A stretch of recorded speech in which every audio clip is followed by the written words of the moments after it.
Hey everyone, it's Andy here from Saving to Invest, and today I'm going to talk about some of the increases to the 2023 food stamp maximum benefits, also known as the SNAP program. I'm also going to touch on some of the emergency allotments that states are providing under the pandemic health emergency program. As always, I really appreciate it if you hit the like button and keep subscribing to get more videos like this.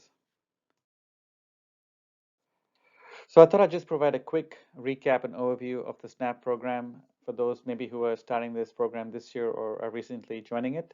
But this is essentially known as the food stamp program, and it's basically SNAP is the Supplementary Nutritional Assistance Program. It's basically the largest program providing benefits to low-income individuals to help meet their nutrition needs. Generally, benefits are now all provided through electronic benefits cards. These are basically like debit cards that the state agency uses for you. It's basically to purchase food in authorized retail food stores at the discounted price as well. It's also important to get SNAP benefits. You must apply in the state in which you currently live, and then you have to obviously meet certain requirements, including resource and income limits. So again, while this is a federally funded and guided program, it is run by the states and administered by them. So you need to apply in your local state to get this program as well. And I'll post some links in the description below with an article on more details on how to find your state agency. But one thing that happens every year is that the income and resource limits that allow you to get the benefits change. So these are updated based on inflation and other factors. And to get these benefits, you must meet the income criteria and then also the certain ways to calculate your maximum allotment. So I'll talk about the changes for 2023 in this video, but you can go to the article I'll reference in the description for past years as well.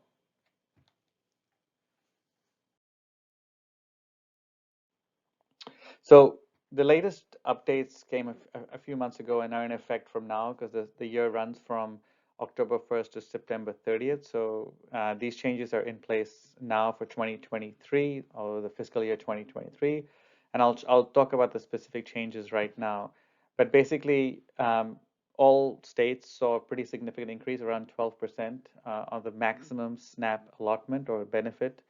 And this is really a reflection of the higher levels of inflation and the higher cost of food as well.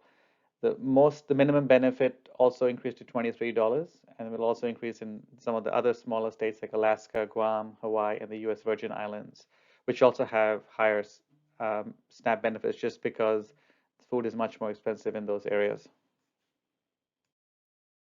So the table below here shows the changes year over year between the maximum monthly SNAP allotment.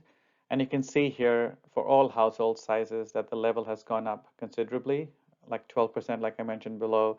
And so to find your new maximum monthly allotment, figure out your household size, you just have to look at that line before. For example, a family of four will see their allotment go from 835 to 939.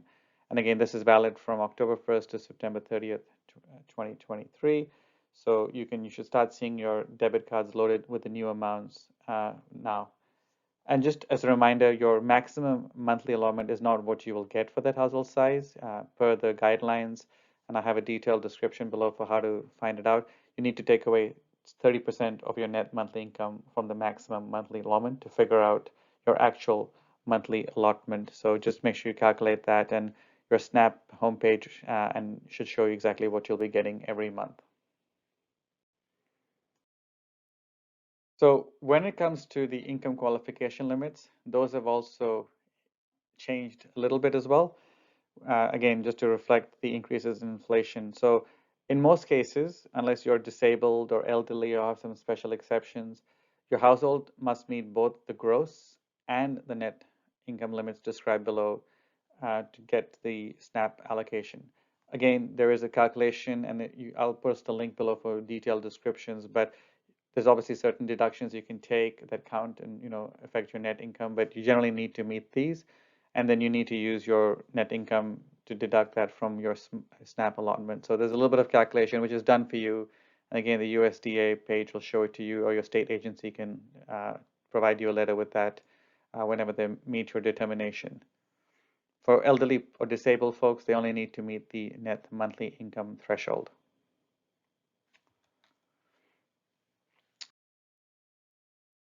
The last thing I want to touch on is really the COVID-19 emergency allotment. So there was a 15% bump provided to folks during the pandemic emergency to help them deal with the higher costs of food.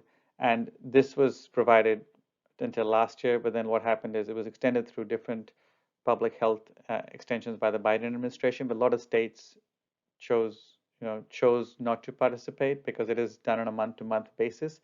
And so what happens generally with this program is that you got 15% extra benefits that allows you to get closer to the maximum, or $95, whichever one was smaller. So this pandemic benefit was a huge help to millions of Americans, basically, who had a huge food insecurity issue because they couldn't work or they didn't have access to their funds during the pandemic. Now, these public health emergencies, which allow the states to also issue these extra benefits, has been extended by the Biden administration till early February. But again, it's a month by month program that states can choose to participate in the program, and not all do. It tends to be a little bit along party lines as well. So you can see here the states that are currently, as of the recording of this video, participating in this. You'll see California there, you'll see Maryland, you'll see Oregon, New Hampshire, Illinois, but you'll also see states like Florida and Texas that are not participating in the program because the states no longer have a health emergency in place. So